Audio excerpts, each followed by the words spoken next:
U.S. President Joe Biden has commuted the sentences for 37 out of 40 federal inmates on death row, converting them to life in prison without parole. The move on Monday comes just weeks before Biden hands over power to President-elect Donald Trump, who has plans to expand executions once back in office. In recent weeks, Biden faced pressure from congressional Democrats, opponents of capital punishment, and religious leaders such as Pope Francis to commute federal death sentences before he leaves. In a statement, he said, quote, "I am more convinced than ever that we must stop the use of the death penalty at the federal level. In good conscience, I cannot stand back and let a new administration resume executions that I halted." His decision on Monday does not apply to cases of terrorism or hate-motivated mass murder. It leaves out three of the most well-known men on federal death row. Jahar Tsarnaev, convicted for his involvement in the bombing at the Boston Marathon finish line in 2013. Dylan Roof, convicted for the shooting spree at the Emmanuel African Methodist Episcopal Church in Charleston, South Carolina in 2015. And Robert Bowers, who was convicted for the mass shooting at the Tree of Life Synagogue in Pittsburgh in 2018. All three men have filed appeals and legal challenges to their sentences, which must be resolved before execution dates can be set, a process that can take years. Biden's decision does not affect the nearly 2,200 death row prisoners convicted in state courts, as he holds no authority over such executions.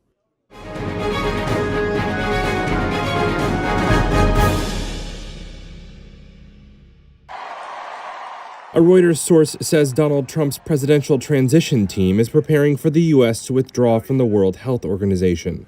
The source, a health law expert familiar with the discussions, says it could happen as early as the first day of his new term in January.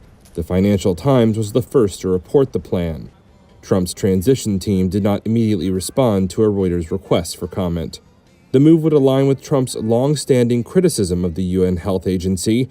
It would also significantly shift U.S. global health policy and isolate Washington from international pandemic efforts.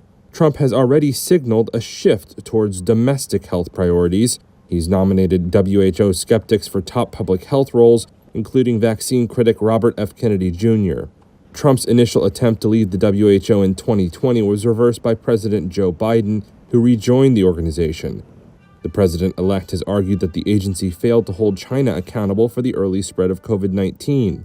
He's also repeatedly called the WHO a puppet of Beijing and vowed to redirect U.S. contributions to domestic health initiatives. They're literally a pipe organ for China. That's the way I view it. So we're seeing and we're looking and we're watching. A WHO spokesperson declined to comment directly, but referred Reuters to comments by Director General Tedros Adhanom Ghebreyesus at a December 10th press briefing. He responded to questions about a U.S. withdrawal under the upcoming Trump White House. We're ready to work together. And I believe, the U.S. leaders understand that, the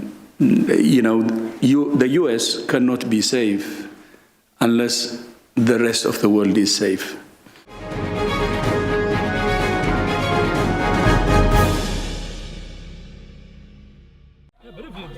Protests erupted on Maputo's streets on Monday as Mozambique's top court confirmed the ruling party's victory in a disputed October election.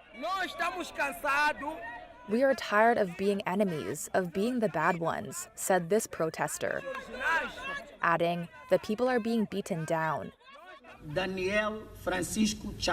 In its final tally, the Constitutional Council said Frelimo's Daniel Chapo had secured about 65% of the vote, lower than the figure of more than 70% given by the Electoral Commission in late October.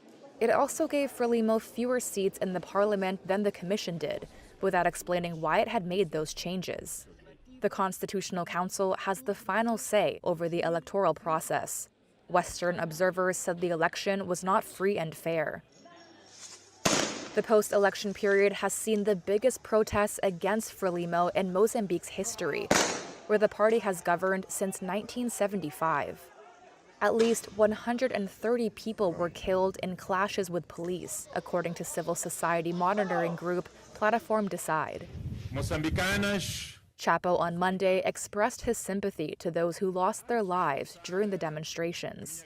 He added that Mozambique's electoral system needs reforms that will, quote, respond to the aspirations of our society and not just to party interests. Frelimo has consistently been accused by opponents and election observers of rigging votes since it first allowed elections in 1994, although it has repeatedly denied those accusations.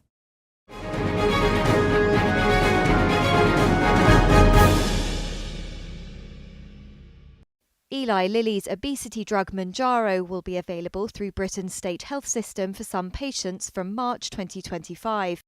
It comes after the country's drugs cost-effectiveness watchdog gave its blessing on Monday. Mounjaro launched in Britain in February, but has been available only for those paying privately. The National Institute for Health and Care Excellence is recommending Mounjaro alongside diet and exercise changes. That will be for people with at least one weight-related condition, such as heart disease or type 2 diabetes, and a body mass index of more than 35. The eligibility guidelines are the same as those issued for Wegovy, the obesity medication made by rival drug maker Novo Nordisk. Mounjaro is a weekly injection and has led to an average weight loss of nearly 23% in clinical trials.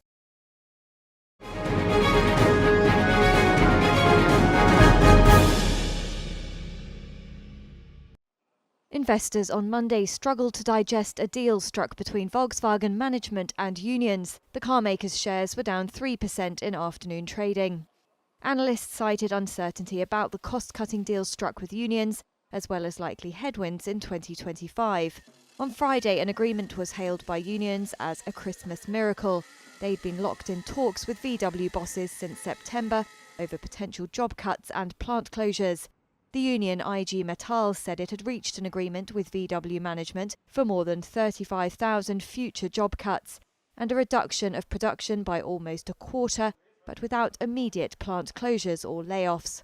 Some analysts say the deal fell short of management's initial ambitions and market expectations. They added that it also lacked a sense of urgency. The automaker employs nearly 300,000 people in Germany.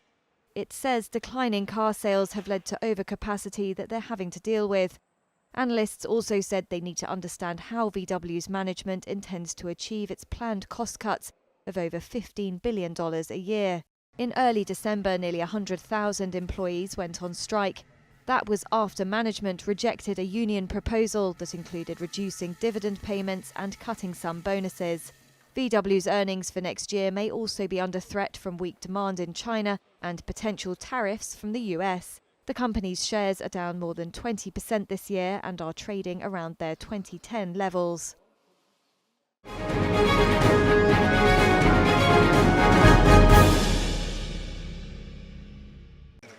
Sadiq would have been 26 years old. But 20 years ago, he and his mother, Sauda, were swept inland by a vicious tsunami which separated them. She lost Sadiq. This is the mosque where I was separated from Sadiq. And the house next to the mosque I was rescued at.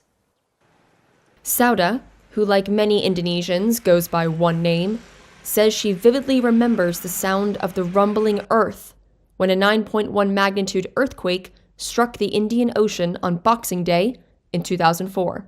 The tsunami killed 230,000 people across the coastlines of India, Sri Lanka, Thailand, and Indonesia, making it one of the deadliest disasters in recorded history. When the quake happened, my children scattered out from the house, and I told them to run towards the mosque. I did not run. As I heard a rumbling noise, I lay down holding Sadiq tight.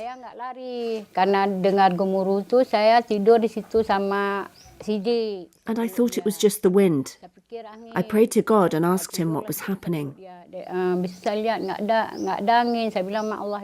then I came back to my house when suddenly I saw the wave approaching like a snake.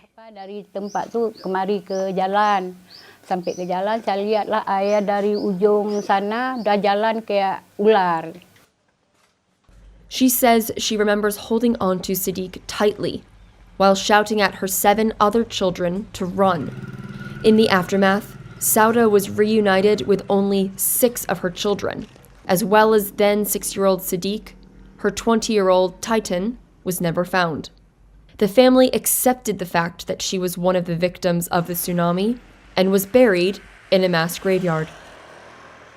But over the years, Sauda and her family have held on to the hope that Sadiq is still alive and would find his way back to them. Saya kepingin kok masih saya hidup.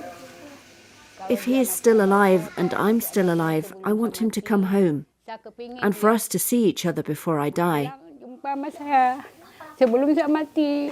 Tapi kalau dia udah nggak ada lagi, saya But if he is gone, I wholeheartedly accept that that is God's will. But I still believe he is alive. Cuma kita kan nggak tahu. Yang tahu semua kan Allah Ta'ala.